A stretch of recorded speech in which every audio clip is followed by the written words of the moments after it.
vamos a sacar sangre. Así que necesito jeringa de 3 ml o de 5 ml.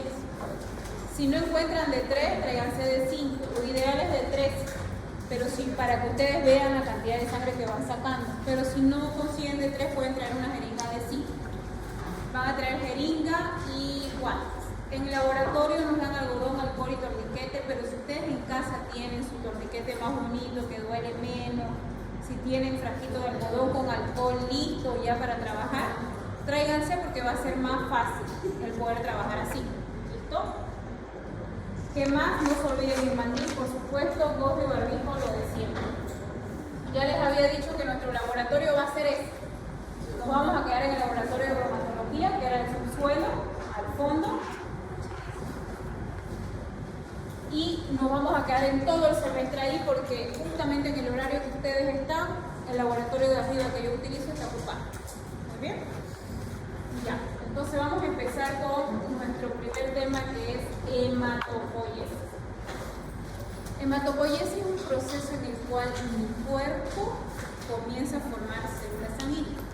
¿Qué vamos a ver hoy? Cómo mi cuerpo forma un glóbulo rojo, cómo forma un glóbulo blanco, cómo forma unas plaquetas. La siguiente clase vamos a ver la función del glóbulo rojo, la función del glóbulo blanco, la función de la plaqueta. Y la siguiente clase, la interpretación del laboratorio del hemograma del glóbulo rojo, del glóbulo blanco y de la plaqueta. Entonces yo necesito que ustedes comiencen a entender este tema, comiencen a entender el otro tema, para cuando yo les dé hemograma, ustedes sea más fácil leerlo. ¿Listo? Entonces, ¿qué es el proceso de hematopoiesis? Hematopoiesis es el proceso en el cual mi cuerpo prolifera, separa, diferencia, madura y me da un glóbulo rojo, me da un glóbulo blanco, me da una plaqueta. Ese es el proceso de hematopoiesis. Es un proceso de linaje celular, como lo ven en esta imagen. El proceso de hematopoiesis se da en la médula ósea. Sin la médula ósea no pudiera existir este proceso que se llama hematopoiesis. ¿Dónde está la médula ósea? Está en los huesos. En cualquier hueso, no. Está en huesos largos y anchos. Antes que continúe con esto, me estaba olvidando. Dirección de carrera me pidió que les vuelva a hacer una evaluación diagnóstica porque quiere que lo haga en la plataforma. Porque muy poquito dieron evaluación diagnóstica en el examen. Entonces me dijeron que espere una semana más para que haya más inscritos y lo den en la plataforma. Por lo tanto, el día de hoy, a las 6, más o menos 6:15, se les va a habilitar en la plataforma de TIM la evaluación diagnóstica. Son 10 preguntas, las mismas que hicieron acá y unas que otras, que ahora con la clase que les voy a dar la van a poder responder tranquilamente. ¿Ya? Es obligatorio porque a través de eso yo voy a ver el nivel de avance que tengo con el grupo A, con el grupo B, con el grupo C. Así que por favor respondan, ¿ya? Van a tener una hora para responder por si mi clase se demora, pero normalmente más de una hora casi nunca paso clase. Entonces por eso se los programé para la serie, ¿ya? Bueno, continuamos. Entonces, ¿qué les decía? Que el proceso de hematopoiesis se da en la médula ósea. Sin médula ósea no existiera este proceso. ¿Dónde está la médula ósea? Huesos largos y anchos. Ahora, esta médula ósea, ¿cómo lo hace? A través, este proceso de linaje celular se da a través de la célula madre hematopoyética. La célula madre hematopoyética también es llamada célula stem o stem cell. Esta célula es totipotente. ¿Qué quiere decir totipotente? Que tiene la capacidad de dividirse, de multiplicarse y de transmitir información genética a sus otras células sanguíneas. Esta célula madre hematopoyética da origen a dos células mieloides y células linfoides. De ahí es que salen las leucemias. ¿Han escuchado de leucemia? Leucemia mieloide porque está fallando esta célula. Leucemia linfoide porque está fallando esta célula madre linfoide. Entonces, esta célula madre hematopoyética da origen a otra célula, que estas otras células son pluripotentes.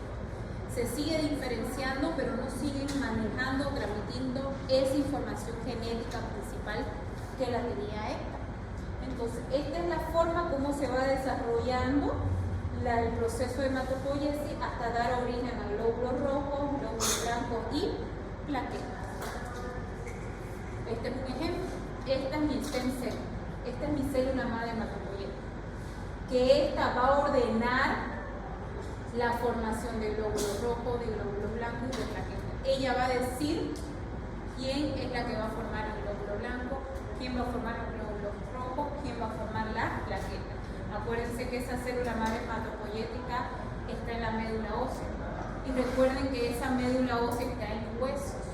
En cualquier parte de hueso, no. Huesos largos y huesos anchos. Huesos largos como fémur y huesos anchos como cresta ilíaca, que son los huesos de las caderas y las costillas. ¿No? Pero ¿qué es la médula ósea? Ya sabemos para qué sirve, para el proceso de hematopoiesis, pero ¿qué es? Es un órgano linfóide. De aquí en adelante ustedes están llevando la materia de inmunología, ¿no ves? La inmunología viene pegado a la materia de hematología. Imagínense que su hermana todo el tiempo están juntos. Todo lo que ustedes avancen en inmunología lo van a llevar también en hematología.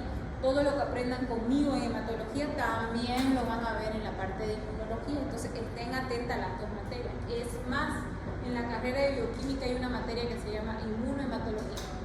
Las dos materias pegadas en una sola. Entonces todo lo van a ver. Aquí hay un ejemplo, por ejemplo, los órganos linfoides tienen dos funciones muy importantes. Me activa todo lo que es mi sistema inmunológico, pero también me permite formar células sanguíneas. ¿Por qué me permite formar las células sanguíneas? Porque la médula ósea es un órgano linfoide primario. ¿Cuáles son los órganos linfoides secundarios? Vaso, los ganglios linfáticos y las placas de Petri. El vaso quizás es un órgano que no le da mucha importancia en otras materias, pero para inmunología y para hematología el vaso es un órgano muy importante. Para la parte de inmunología, sin el vaso yo no pudiera tener los anticuerpos que tengo, no pudiera tener una IgM, una IgG, una IgE, una IgD, una IgA, no lo pudiera tener. Y también el vaso para la materia de hematología es importante porque yo lo llamo cementerio de los glóbulos rojos. Cuando mis glóbulos rojos cumplieron su vida media, que la vida media de un glóbulo rojo es 90 a 120 días, una vez cumplieron su vida media, estos glóbulos rojos van al vaso y mueren ahí. Cuando yo tengo un paciente que tiene una enfermedad donde sus glóbulos rojos están muriendo muy rápido, el vaso se agranda. El médico hace palpación, o siente el vaso muy grande y ahí le llama la atención y dice algo está mal acá. Porque ese vaso no debería estar de ese tamaño. Acuérdense, el vaso tiene dos funciones, o inmunológica o hematológica, ¿ya? ¿Qué más? ¿Qué les dije? Que era la médula ósea, órgano linfoide primario. ¿Cuál es la función de la médula ósea? Realizar el proceso de hematopoiesis. ¿Qué es el proceso de hematopoiesis? Es la formación de las células sanguíneas, que son los glóbulos rojos, glóbulos blancos y plaquetas. ¿Dónde está la médula ósea? En hueso. ¿En qué hueso? Largo y ancho. Ahora la pregunta es, ¿en qué parte del hueso? El hueso tiene una parte dura que se llama compacta y adentro tiene una parte que se llama esponjosa, que es la parte blanda. ¿Dónde está la médula ósea? En la parte esponjosa del hueso, adentro, en la parte blanda del hueso. ¿Por qué? Porque ahí tengo irrigación venosa y arterial. Otro detalle muy importante. ¿Han escuchado de la punción de médula ósea? Se realiza la punción de médula ósea cuando quiero estudiar las células sanguíneas que están dentro de la médula ósea, para ver si están todas bien. La punción de médula ósea yo la comparo con un huevo. Ustedes agarran un huevo normal, agarran una aguja y tratan de meter la aguja al huevo. Cuando ustedes la metan, van a sentir que pasaron la parte de las cáscaras, la parte dura del huevo, y van a sentir que están adentro la parte líquida del huevo. Lo mismo cuando hacen sutura, ¿no ven? Ustedes sienten que pasan la piel, sienten con la aguja que atraviesa la piel. Lo mismo pasa con la punción. Yo siento que pasé la parte dura del hueso y cuando estoy en la médula ósea siento como si estuviera en la parte líquida. Es más, la médula ósea no es un tejido sólido que puedo tocar, es un tejido líquido. A veces uno se imagina que la médula ósea es un tejido sólido y no. La médula ósea es un tejido líquido. Es como si yo le sacara sangre venosa a mi paciente.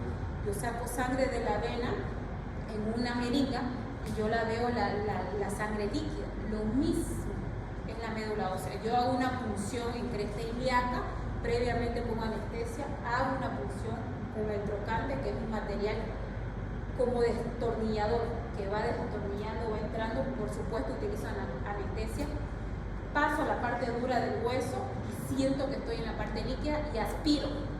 Y cuando aspiro saco sangre, eso es médula ósea. Entonces, esa médula ósea yo la estudio para encontrar y estudiar a todas mis células sanguíneas que están dentro de esa médula ósea. Ahora, ¿desde qué momento en mi vida mi cuerpo es capaz de producir células sanguíneas? Desde que una mujer está embarazada. Cuando una mujer se embaraza, lo primero que forma es la placenta. Una vez forma la placenta, lo primero que sale es el saco vitelino. El embarazo ya no se lo cuenta por meses, se cuenta por semana de gestación, ¿no ves? Pero nosotros a veces acostumbramos a decir tiene 6 meses, 7 meses, 8 meses. Pero en realidad, cuando pasa en la materia de ginecología y obstetricia, se cuenta por semanas de gestación. En cada semana va habiendo un cambio. Lo mismo pasa con la médula ósea.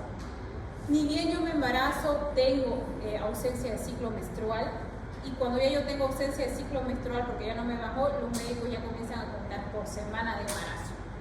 Entonces, se dice que aproximadamente entre las 4 y 8 semanas de embarazo ya debería estar formado bien el saco vitelino y ya debería comenzar a aparecer el embrión.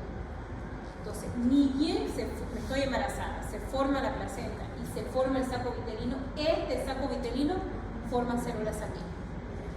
Luego que se formó el embrión, primero se llama embrión porque va dividiéndose de manera celular, y luego se llama feto. ¿Por qué se llama feto? Porque ya tiene latido cardíaco, ya se formaron algunos órganos, ahí se llama feto. Cuando ese embrión ya se formó y ya tiene hígado, ya se considera feto. Entonces, la célula sanguínea no lo forma ya el saco uterino, sino lo forma el hígado. Ese feto va creciendo, ya tiene vaso. Entonces, en ese feto ya las células sanguíneas no se forman en el hígado, sino se forman en el vaso. Sigue creciendo, y acá le puse meses para que más o menos ustedes se den cuenta. Cuando ese feto ya tiene 5 meses en mi barriga, ya tiene médula ósea. Y sus células sanguíneas ya las comienzan a formar a partir de la médula ósea, y lo va a formar ahí hasta el resto de su vida. Para siempre ya las células sanguíneas se van a formar. Pero miren cómo ya es un ser vivo capaz de producir células sanguíneas desde el momento que tengo saco vitelino. Este es un resumen de un linaje hematopoyético, lo mismo que ustedes tienen en pizarra, pero acá lo tienen con dibujos y acá lo tienen con letras. ¿Qué es el proceso de hematopoiesis? La formación de las células sanguíneas. ¿Qué células sanguíneas? Glóbulo rojo, plaqueta y los 5 tipos de glóbulos blancos que yo tengo. ¿Quiénes forman esta célula sanguínea? La célula madre hematopoyética. ¿Gracias a quién? A la célula madre mieloide y a la célula madre linfóide. Lo mismo tienen este esquema, pero con letras acá. Ahora vamos a desarrollar cada uno de ese proceso. Para que se dé por completo el proceso de hematopoiesis, yo necesito de estimuladores, necesito que alguien le diga a mi médula ósea qué necesito. Por ejemplo, la médula ósea yo la comparo con una máquina. ¿Alguna vez han utilizado esas máquinas que dispersan soda, agua, galletas, chocolate? Es una máquina grande que está conectada a una corriente, ¿no ves? Y yo coloco mi moneda de 5 bolivianos, pido agua y la máquina me da agua. Si esa máquina que está conectada a corriente hay un bajón de luz, ¿será que esa máquina va a funcionar? Si esa máquina me dice que tengo que poner 5 bolivianos para que me dé una botella de agua y yo pongo 2 bolivianos, ¿será que esa máquina me va a dar una botella de agua? Si hay un corte de cable adentro y chispea, ¿será que esa máquina va a seguir funcionando? Si yo coloco 5 bolivianos y estoy pidiendo agua, ¿será que esa máquina me va a dar una agua a la mitad fallada? ¿Por qué? Porque es una máquina que está programada para darme lo que yo le pida, pero cumpliendo los criterios que la máquina exige, ¿no ves? Eso es la médula ósea. Es una máquina productora de células sanguíneas que me va a dar un glóbulo rojo, un glóbulo blanco y una plaqueta. Esa máquina productora de células sanguíneas, que es la médula ósea, me va a dar lo que mi cuerpo esté necesitando. Si yo necesito glóbulo rojo, me va a dar glóbulo rojo. Si yo necesito glóbulo blanco, me va a dar glóbulo blanco. Si yo necesito plaqueta, me va a dar plaqueta. Y esa máquina productora de células sanguíneas que dar un glóbulo rojo maduro y funcional. Me tiene que dar un glóbulo blanco maduro y funcional. Me tiene que dar una plaqueta madura y funcional. No me las tiene que dar fallada, porque es una máquina programada para darme algo bien. Cuando me da algo fallado, ¿qué quiere decir? Que algo está pasando con esa máquina. Bueno, entonces, si me da una célula sanguínea fallada, quiere decir que algo está pasando con esa médula ósea. Yo como médico tengo que ver qué está pasando. ¿Y qué puede ser ese algo? Un medicamento que esté dañando la médula ósea, una droga que esté dañando la médula ósea, un autoanticuerpo que esté atacando a la médula ósea, un tumor que esté atacando a la médula ósea, una enfermedad que esté atacando a la médula ósea. Entonces yo siempre tengo que tener en cuenta que mis células sanguíneas tienen que estar bien, porque esa médula ósea ya está programada para darme algo bien. ¿Listo? Yo necesito de estimuladores y les voy a dar un ejemplo. ¿Alguien ha ido a La Paz? Sí. ¿Y se han sentido bien? ¿No? ¿Todo bien? ¿Vas continuamente? No. Era la primera vez. ¿Y te sentiste bien? ¿No te dolió la cabeza? ¿No sentiste presión? No, nada. Bien. ¿Otra persona? ¿Se sintieron bien? ¿Normal? ¿Como si estuvieran aquí? No. No como si estuvieran acá. Quizás ella no se sintió mal, pero les aseguro que no es la misma sensación que como yo estoy acá. Algo diferente cambia, porque la presión sobre el nivel del mar. En Oruro, Potosí, en todo el occidente en relación al nivel del mar, ellos tienen 7 millones, 7,5 millones de glóbulos rojos. Nosotros acá tenemos 5 millones, 5,5, máximo tenemos 6. ¿Pero por qué ellos tienen más glóbulos rojos? Porque están en una altura diferente al nivel del mar y necesitan más oxígeno.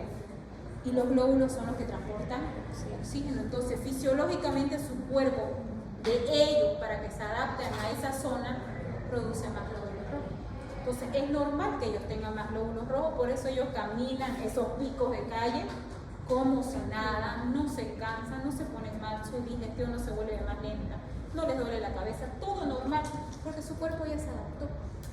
En cambio, algunos de nosotros, si vamos allá, puede que nos sintamos mal. ¿Por qué? Porque tenemos una desventaja, tenemos menos cantidad de glóbulos rojos. Entonces nosotros llegamos allá. Imagínense peor una persona que ya está yendo con anemia allá, con menos cantidad de glóbulos rojos, con menos cantidad de hemoglobina, y se va a La Paz. Se va al alto donde es más, o se va a la Titicaca donde es más alto, se va a Oruro donde es más alto. Obviamente se siente mal. ¿Qué va a hacer mi cuerpo? Frente a esa falta de oxígeno, porque me va a faltar el oxígeno, me voy a quitar, me va a doler la cabeza, se va a subir mi presión. Mi cuerpo se está dando cuenta que algo está fallando y es por falta de oxígeno. Entonces mi cuerpo sabe que quién transporta el oxígeno, los glóbulos rojos. Entonces mi cuerpo sabe que yo necesito más glóbulos rojos. Entonces, ¿qué hace? Mi riñón produce esta hormona llamada eritropoyetina. Produce esta hormona llamada eritropoyetina. Esta hormona eritropoyetina va a la médula ósea, le toca la puerta a la médula ósea y le dice: médula ósea, necesito glóbulos rojos. Y la médula ósea comienza a producir glóbulos rojos. Pero mi cuerpo se lo está pidiendo, y le está pidiendo específicamente glóbulos rojos. Entonces ella va a comenzar a producir glóbulos rojos. Ahorita vamos a ver cómo lo va a producir. Vamos con otro ejemplo. Plaqueta. Dengue hemorrágico. Bueno, yo estoy con dengue, estaba bien, y de un rato a otro comenzó a sangrar mi encía. Me hago un hemograma, mis plaquetas comienzan a bajar. Me hago otro control a 24 horas, comienza a bajar. Entonces, como está comenzando a bajar mi plaqueta y estoy comenzando a tener sangrado, mi cuerpo se da cuenta que algo no está bien. Entonces, ¿qué hace mi cuerpo para compensar? Porque mi organismo siempre va a tratar de equilibrar todo lo que me pasa a mí. Entonces, va a decirle al hígado que produzca esta hormona llamada trombopoyetina. Entonces mi hígado va a comenzar a producir esta hormona llamada trombopoyetina. Va a ir donde la médula ósea, le va a tocar la puerta y le va a decir: médula ósea, necesito plaquetas. Entonces la médula ósea va a comenzar a producir plaqueta, y cuando ya la produzca la va a liberar. Entonces sí o sí la médula ósea necesita que le avisen qué tiene que producir, porque es una máquina que ya está programada para producir, pero cuando le pidan. Entonces mi cuerpo siempre le va a tener que pedir qué es lo que necesita. ¿Listo? Ahora vamos con un ejemplo de los glóbulos blancos. Imagínense que estoy con una infección urinaria de vía baja, cistitis. No le di importancia, esa vía baja que empezó, subió mis riñones, hizo glomerulonefritis. Comienza la fiebre, comienza los escalofríos, comienza a ponerme mal, comienza a aumentar la infección bacteriana. Entonces, ¿quién ataca a las bacterias? ¿Quién defiende a mi cuerpo de las bacterias? Perdón. Los glóbulos blancos. ¿Cuál de los glóbulos blancos? Neutrófilos. Entonces, imagínense que ese es mi caso. Estoy con una infección bacteriana que no la estoy pudiendo controlar. Mi cuerpo sabe que necesito a los neutrófilos. Las unidades formadoras de colonias de glóbulos blancos van y le tocan la puerta a la médula ósea y le dicen: médula ósea, necesito neutrófilo. Entonces mi médula ósea se tiene que organizar para ver cómo me va a dar ese neutrófilo. ¿Listo? Esto funciona como feedback positivo y negativo. No sé si se acuerdan, el cerebro manda señal para producir, se produjo, está nivelado, le vuelve a mandar señal para que deje de producir. Lo mismo pasa aquí. Vamos a estudiar ahora cómo se produce un glóbulo rojo, cómo se produce un glóbulo blanco y cómo se produce una plaqueta. La producción de glóbulos rojos se llama eritropoyesis. ¿Por qué se llama así? Porque los glóbulos rojos tienen otro nombre también llamado eritrocitos. Así se forma. Veamos. ¿Se acuerdan cuando disminuyen mis glóbulos rojos? ¿Qué hace el riñón? Formar una hormona llamada eritropoyetina. Esta hormona va y le toca la puerta a la médula ósea y le dice: quiero glóbulos rojos. Entonces la médula ósea despierta a la célula madre hematopoyética y le dice: célula madre hematopoyética, necesito glóbulos rojos. Entonces la célula madre hematopoyética sabe a cuál de sus células hijas va a despertar, si a la mieloide o a la linfoide. La mieloide produce glóbulos rojos, produce 4 tipos de glóbulos blancos y produce plaquetas. Ella es la más valiente, es la hija más valiente.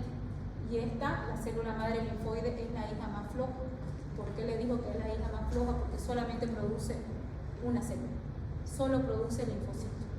Nada más produce la célula madre linfoide, solo linfocitos. Entonces, ¿qué necesito yo? Glóbulos rojos. Entonces la médula ósea despierta a la célula madre hematopoyética, le dice: quiero glóbulos rojos. La célula madre hematopoyética ya sabe a quién le va a mandar esa función, a la célula madre mieloide. Y la célula madre mieloide comienza la formación de glóbulos rojos. ¿Cómo lo hace? Comienza a formar el pronormoblasto. Cada vez que ustedes lean la palabra blasto, quiere decir inmaduro. Luego lo sigue madurando el normoblasto basófilo, normoblasto policromatofílico, normoblasto ortocromático, reticulocito, y lo termina en madurar en eritrocito glóbulo. ¿Cuánto tiempo tarda este proceso dentro de mi médula ósea para producir un glóbulo rojo? Entre 5 a 7 días.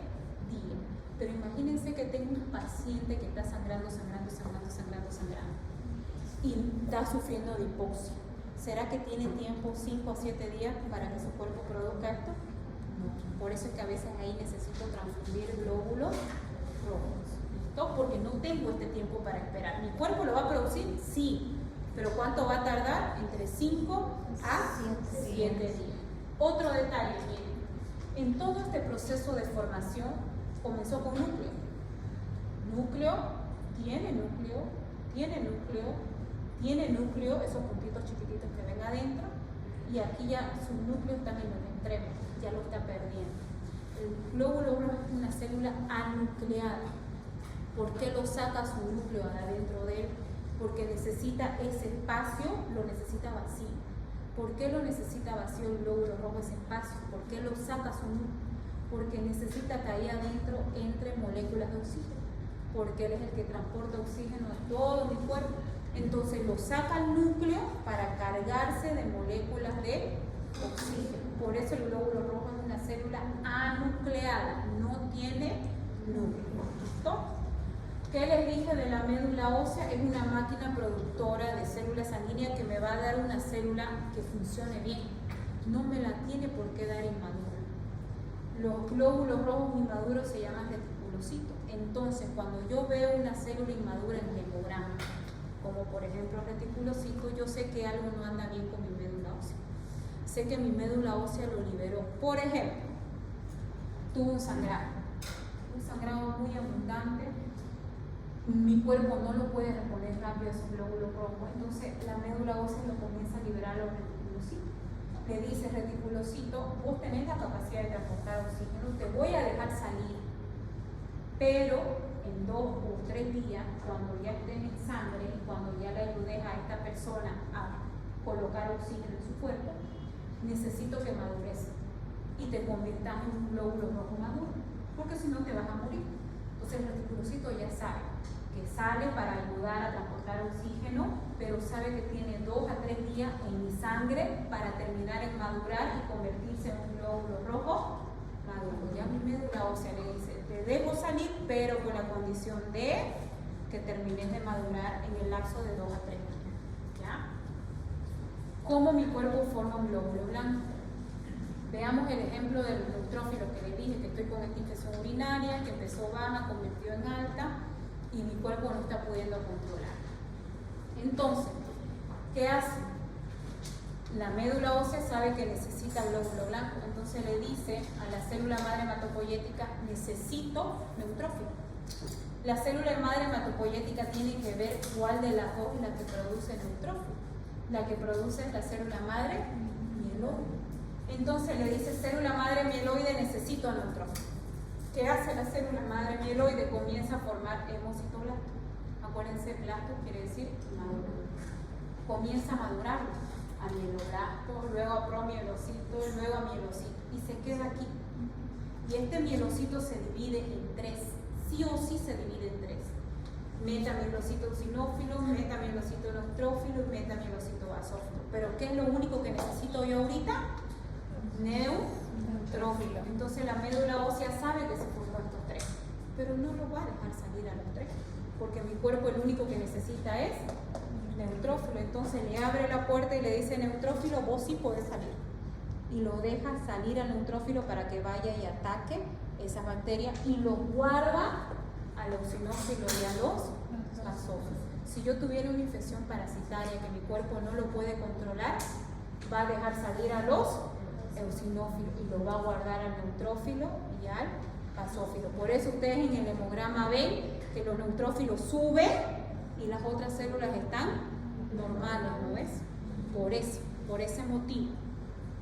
Ahora, ¿qué pasa si mi cuerpo no tiene tiempo de esperar? Porque saben que una infección urinaria no controlada puede dar una septicemia, ¿no ves? ¿Qué pasa si mi cuerpo no está pudiendo controlar y no puede esperar la formación del neutrófilo? La médula ósea se da cuenta cuánto es el riesgo de ese paciente y los libera inmaduros.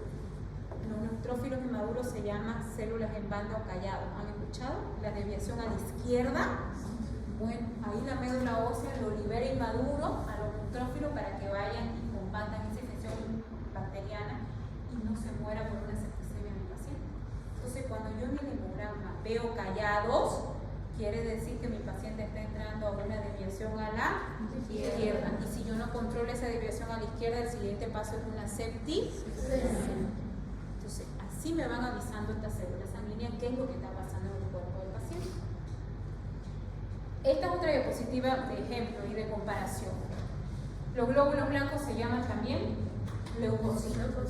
¿Cuántos tipos de leucocitos o glóbulos blancos tenemos? 5. De estos 5, 4 son producidos por la célula madre mieloide y 1 es producido por la célula madre linfoide. Ya, ¿qué vimos? Producción de glóbulos rojos, ya vimos cómo se produce un neutrófilo, eosinófilo, basófilo y ahora nos toca ver cómo se produce un monocito. Los monocitos son llamados así en sangre y en tejido, en mi tejido son llamados macrófagos. ¿Cuál es la función de los macrófagos? Fagocitar. ¿Y será que los macrófagos se levantan hoy y dicen, yo solamente voy a fagocitar bacterias? ¿Yo solamente voy a fagocitar virus? No. Los macrófagos tienen que fagocitar todo lo extraño que ingresa a mi cuerpo. En cambio, los neutrófilos puede pasar un virus por ahí, que le importa a él. Su función de él es matar bacterias. Los eosinófilos puede pasar un virus, una bacteria, que le importa. Él, su función es matar parásitos. En cambio, los macrófagos no perdonan ni un agente extraño que ingresa a mi cuerpo, virus, bacteria, hongo, parásito, todo lo destruye, porque lo reconoce como extraño. Por eso es una célula presentadora de antígenos también. En la que yo entré y me internaron por el virus del dengue. Pero me internaron en el hospital, me pusieron suero, me transmitieron plaquetas porque mi plaquetas bajó. Pero dentro del hospital me contagio de una bacteria intrahospitalaria que no puedo evitar, ¿no ves? Porque están ahí en el lugar, son nosocomiales. Entonces ya tengo un virus en mi cuerpo y encima me infecto con una bacteria. Tengo 2 microorganismos. Entonces yo necesito atacar más rápido esos 2 microorganismos. Entonces mi cuerpo necesita de monocitos, de macrófagos. Entonces, como mi organismo se da cuenta que no estoy tan bien, que tengo más de un microorganismo en mi cuerpo, va a comenzar a producir más monocitos. Entonces le va a decir a la médula ósea, quiero monocitos. Entonces la médula ósea va a despertar a la célula madre hematopoyética. Le va a decir célula madre mieloide, quiero monocito. La célula madre mieloide va a comenzar a formar monoblasto, luego promonocito, luego monocito y en tejido macrófago. Entonces, esa es la forma, acuérdense, la médula ósea me va a dar a mí lo que yo necesite o lo que yo le pida o mi cuerpo le pida. Estos son los 5 glóbulos blancos que los vamos a ver su función en la siguiente clase y los vamos a estudiar así la siguiente clase. Polimorfonucleares o llamados granulocitos porque dentro de ellos hay gránulos, o mononucleares o llamados agranulocitos. Acuérdense, la letra A quiere decir sin gránulo. Entonces estos solamente tienen núcleos y no tienen gránulos. Vaya pasando la lista, ¿ya? Eso lo vamos a estudiar en la siguiente clase. Listo, ¿qué vimos ya? Cómo mi cuerpo formó glóbulos rojos, cómo formó neutrófilos, sinófilos, basófilos, monocitos. Nos falta ver cómo forma un linfocito y cómo forma una plaqueta. Imaginémonos esta situación. Me infecté con COVID. Veamos los temas, los años anteriores. La persona que no curaba en casa de COVID la internaban. No se controlaba, la intubaba. Entonces imagínense que estoy con COVID pero estoy en casa. Y mi cuerpo sabe que estoy combatiendo una infección viral. Entonces, para evitar que me complique más, él va a tratar de pedir más linfocitos. Entonces, le va a decir médula ósea, quiero linfocitos. La médula ósea va a despertar a la célula madre hematopoyética. La célula madre hematopoyética ya sabe quién produce linfocitos. Entonces, le va a decir a la célula madre linfoide, quiero linfocitos.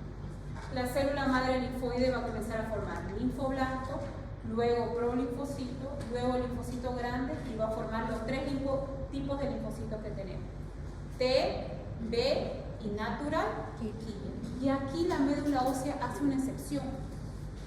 Le dice a los linfocitos B y T, yo te abro la puerta, te voy a dejar salir linfocitos B, te voy a dejar salir linfocitos T, pero todavía no estás maduro. Yo necesito que termines de madurar, porque si no terminas de madurar te vas a morir. Entonces ellos saben que tienen que terminar de madurar. Y le dice al linfocito B, linfocito B, te estoy dejando salir, pero vos tenés que ir al vaso. Y en el vaso tenés que terminar de madurar para que recién podás producir anticuerpos IgM, IgG, IgD, IgA, IgD.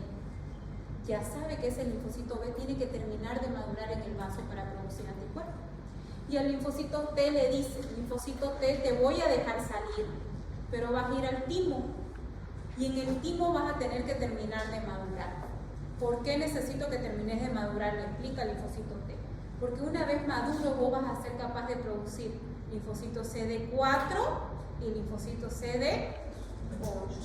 Eso pasa con los 2 tipos de linfocitos. En cambio, el natural killer ya está maduro desde la médula ósea. Por eso es el más potente.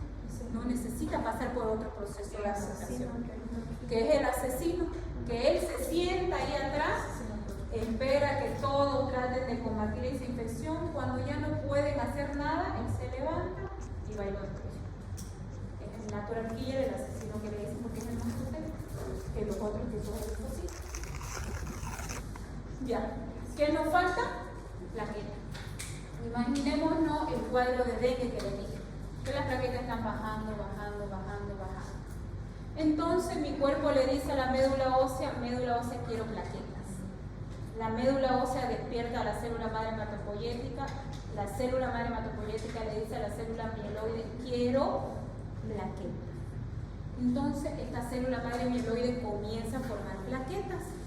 Primero forma el megacarioblasto, luego el promegacariocito, luego el megacariocito granular, miren cómo va creciendo, luego forma el megacariocito liberador de plaquetas. Es tan grande que no puede aguantar el tamaño y explota.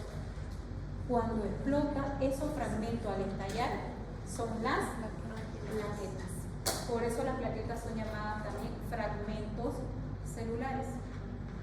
¿Cuánto tiempo mi cuerpo tarda en formar esta plaqueta? La literatura menciona entre 7 a 10 días.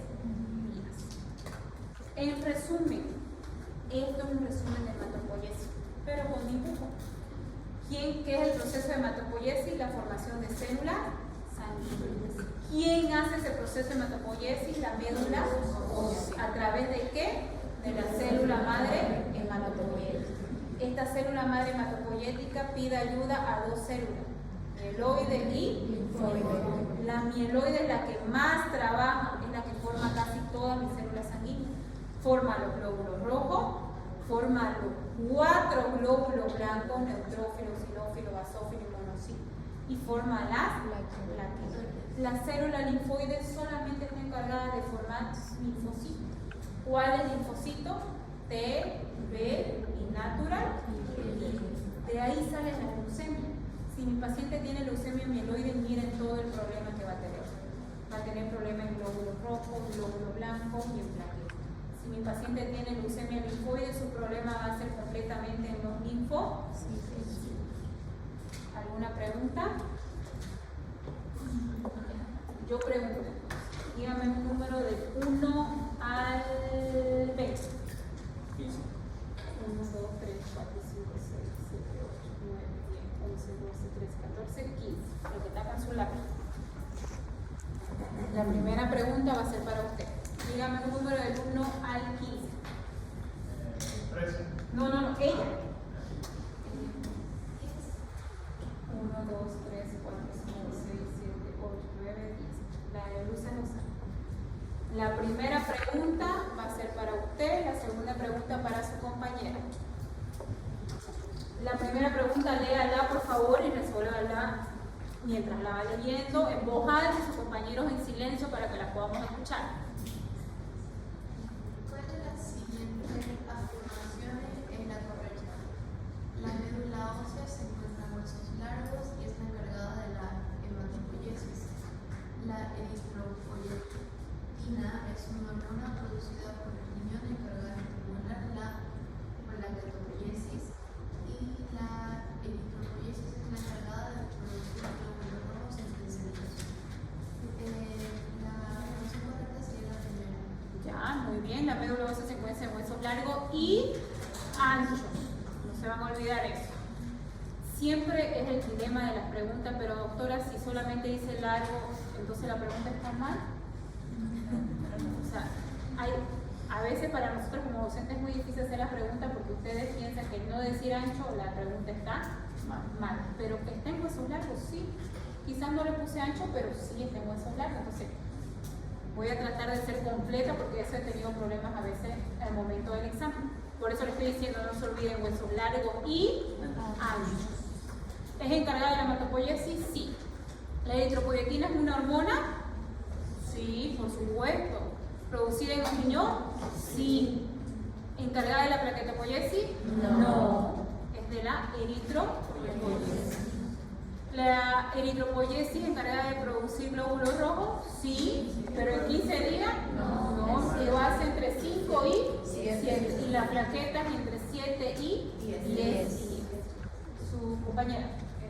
¿Qué célula es encargada de formar los anticuerpos? Los linfocitos B. Muy bien, los linfocitos B. Más adelante vamos a hablar de los otros tipos de linfocitos cuando nos toca hablar de otros temas. Ahora sí, otra pregunta. ¿Ninguna? Ya les apareció, todavía no son las 6, pero ya les va a aparecer a las 6, por favor, su evaluación diagnóstica, la vuelven a responder. Anótense en la lista y necesito que me den su nombre las dos personas que participaron, ¿ya? En la lista, cuando ya yo tenga la lista.